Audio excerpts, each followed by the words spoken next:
When Barack Obama stepped onto the stage that night, the room fell silent. Cameras zoomed in, the audience leaned forward, and the air carried a weight of expectation. His words came sharp and deliberate, slicing through the chatter of politics as usual. "Tonight," he began, "I am here to reveal something that has been hidden from the American people, something that strikes at the very core of our democracy. Donald Trump has forged a secret alliance with a far-right extremist group, and the evidence is undeniable." Gasps rippled through the hall. Within seconds, television anchors scrambled to repeat his words, and social media exploded with hashtags and breaking news banners. Viewers across the country froze, their eyes locked on the screen. Obama didn't raise his voice, but the calm authority behind his statement carried more force than any shout. He held up a stack of documents. The cameras caught every page, every detail, and the room erupted in murmurs. "For years," Obama continued, "this alliance has operated in the shadows. Tonight that ends. No more secrecy, no more deception."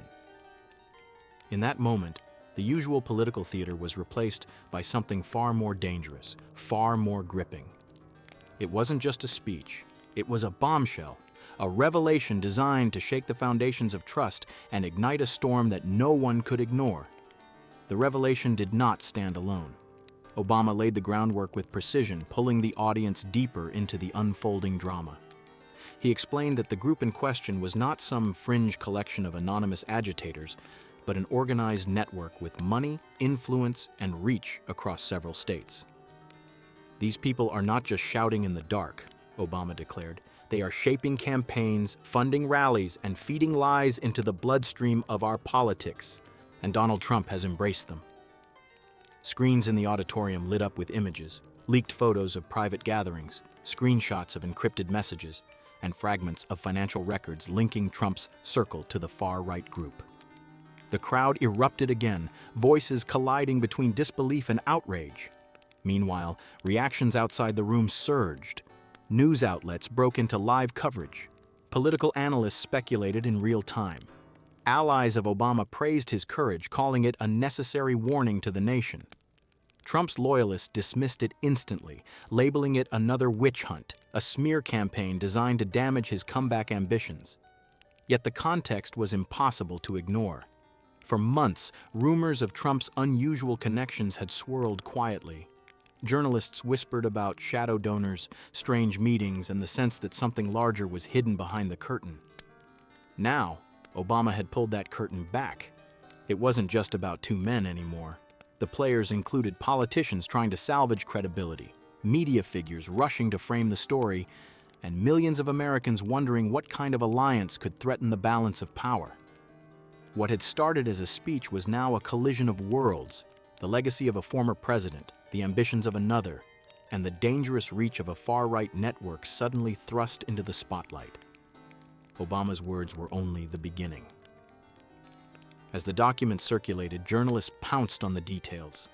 Pages revealed coded communications between Trump's aides and the far-right group's leaders, discussing strategy for rallies, voter targeting, and even planned disruptions at political events. The evidence wasn't vague. It carried dates, names, and instructions that were impossible to ignore. Obama read directly from one of the messages. "We stand ready to deliver the numbers when he gives the signal." The room erupted, stunned that such words could be linked to a man seeking the highest office once again. Trump, never one to stay silent, responded within hours. From his social media platform, he fired back with fury. "Another pathetic hoax. Obama is desperate, he knows I'm winning, and he'll do anything to stop me. Total lies." His post instantly drew millions of views, with supporters amplifying it as proof that the establishment was plotting against him. Cable news split in two.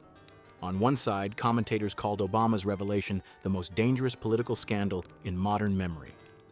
On the other, pro-Trump voices dismissed it as theater.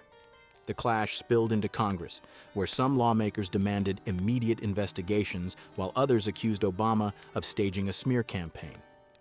The tension escalated when a whistleblower stepped forward, claiming to have attended one of the secret meetings. In a televised interview, they described Trump listening intently as group leaders mapped out strategies. Their testimony ignited a firestorm, forcing even skeptical outlets to give the story front-page treatment. America found itself on edge. Families argued in living rooms, online forums boiled over with rage, and talk radio turned into a battlefield of competing narratives. Obama's revelations had broken open a conflict far bigger than personal rivalry. It was about whether the country could trust its leaders at all. The storm reached its breaking point when Obama took the stage for a second time, this time before a joint audience of press and lawmakers. The tension in the chamber was suffocating. Everyone knew he had saved his most powerful words for last. He held up a single page, pausing long enough for the cameras to zoom in. It was a signed memorandum of understanding, bearing the names of Trump's closest advisors alongside the emblem of the far-right group. The room fell silent as Obama's voice cut through. This is not just political maneuvering. This is a pact with extremists who seek to undermine our democracy itself. Gasps echoed. Reporters frantically typed, live feeds blared, and social media detonated in real time. The words, pact with extremists, trended within seconds, spreading like wildfire. Trump erupted almost instantly with a live broadcast of his own, shouting into the camera, "This is fake! Total fabrication! They will stop at nothing to silence me and you, the American people!" His defiance electrified his base, but even some of his allies were rattled by the document's existence. Obama did not shout back. Instead, he delivered the line that would dominate headlines. "This is not about me. This is not about Donald Trump. This is about the survival of American democracy." The audience rose in an uproar, some applauding, some shouting back, the chamber a cauldron of chaos. Outside, protests erupted in several cities, supporters of each side flooding the streets, chanting, clashing, demanding answers. The climax wasn't just in Obama's words. It was in the eruption of a nation confronting the possibility that its future had been compromised by hidden allegiances. The country stood on the edge of something it hadn't faced in generations, a direct confrontation over the soul of its democracy. In the days that followed, America was left reeling. Obama's words hung in the air like an unanswered question, and every network replayed the footage of him holding up that single page. The nation was no longer debating whether something had been revealed. It was debating what it meant for the future. Obama returned once more to the spotlight, not with more documents, but with a direct appeal to the people. His voice was calm, but every sentence carried the weight of history. Democracy cannot survive in darkness. If we allow secret alliances and hidden deals to dictate our politics, then we are surrendering the very principles that define us. This is bigger than partisanship. This is about the truth and whether we have the courage to face it. Millions watched in silence. For some, it was a rallying cry, a reminder that vigilance was necessary to preserve the republic. For others, it was infuriating, proof that the establishment was trying to erase Trump's rise at any cost. The divide widened, but so did the urgency of the conversation. Newspapers ran headlines like "Democracy on Trial" and "The Pact That Shook America." Late-night hosts turned the story into satire, but even in laughter, the undercurrent of fear was undeniable. Was the system strong enough to withstand this storm? Or was the revelation a sign that the institutions meant to safeguard democracy had already been compromised? Protests did not fade.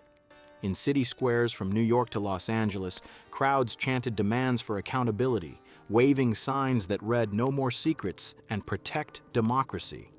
Counter-protests shouted back with slogans defending Trump, insisting he was the victim of yet another conspiracy. The final message was clear, even if the answers were not. The battle was no longer about Obama versus Trump. It was about America itself. Which path would the nation choose? Transparency and accountability, or loyalty to power built in the shadows? As Obama stepped away from the cameras for the last time, his words lingered like an echo. The future of this country will not be written in secrecy. It will be written by the people who demand the truth. And with that, the stage was left to a divided nation, stunned, uncertain, and fully aware that history had just been altered in real time.